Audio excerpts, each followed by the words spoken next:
as the holiday season takes hold and Brisbane settles into another long summer.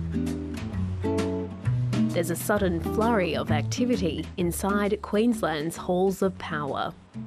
The next election is going to be tough, but I am the right person to lead us.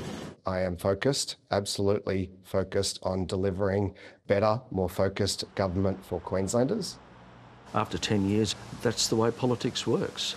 You acquire enemies as well as friends, but the friends quickly forget. Annastacia Palaszczuk's exit has been speculated about for months. She doubled down on her intention to stay as recently as last week. Yes, I'm very excited. Good morning. But in the end, her departure was swift. I turned my mind to this when I was trying to have a holiday with my partner, and everyone deserves a break. Finally, last week, my mind was made up at National Cabinet. I was sitting there thinking this is the fourth Prime Minister. There were all these new faces around the Cabinet table. The term bombshell is right. I had no inkling of it.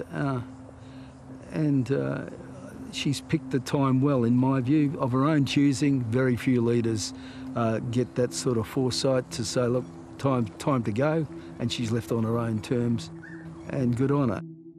Public criticism by former Labor ministers, bad press and consistent poor polling for the government just 10 months out from the state election set the scene for Annastacia Palaszczuk's Sunday morning resignation from politics. I have fought the good fight, I have given everything, but now is the time for me to find out what else life has to offer. I think she's just been there long enough, and I think it's fair to say fortune had smiled on her on a number of occasions, and it was time to go. And I think that's the majority view within the Labor Party. I think that Annastacia has made the right decision. She's made the right decision for the Labor Party, but also for Queensland. Alongside pressure from inside the party, support for Palaszczuk had been falling among key unions. There is disquiet in the union movement. You guys are reporting on that.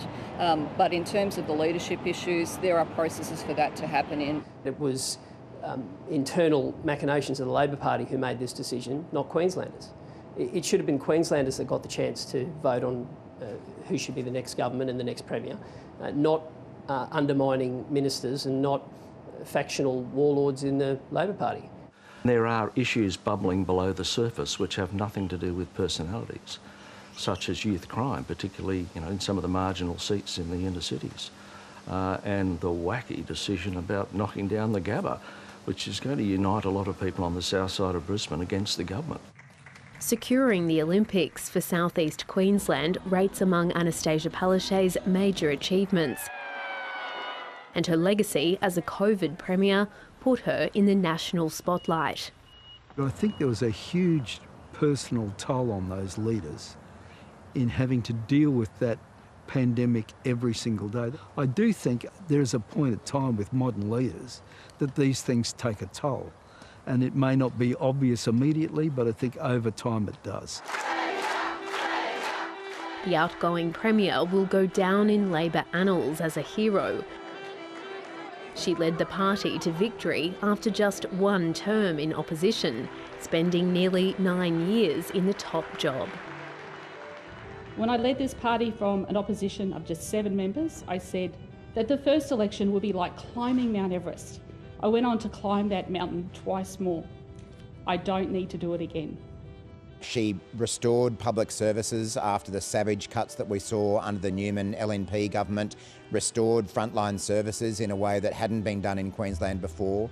Of course, kept Queensland safe through the COVID crisis, better than almost any other state. Annastacia Palaszczuk named her deputy, Stephen Miles, as her preferred successor. But amid a cyclone bearing down on North Queensland, he wasn't keen to campaign. I issued a statement yesterday. I said that I wanted to be the Premier of this state to deliver better and more focused government.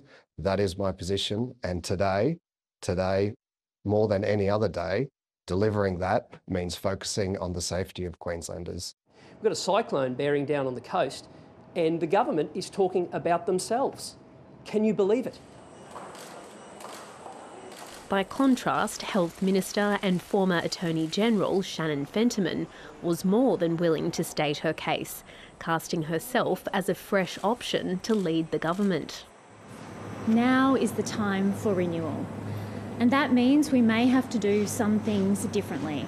And I believe I am best placed to lead that change. The leadership will be formally settled on Friday, when Queensland's Labor caucus meets. But the pressure is on to settle the question well before then. I have confidence in my Queensland Labor colleagues that they'll be able to work this out. I think they recognise that there's a lot of important work to be done for the state going forward and that it's in the state's interest to be able to resolve this quite quickly.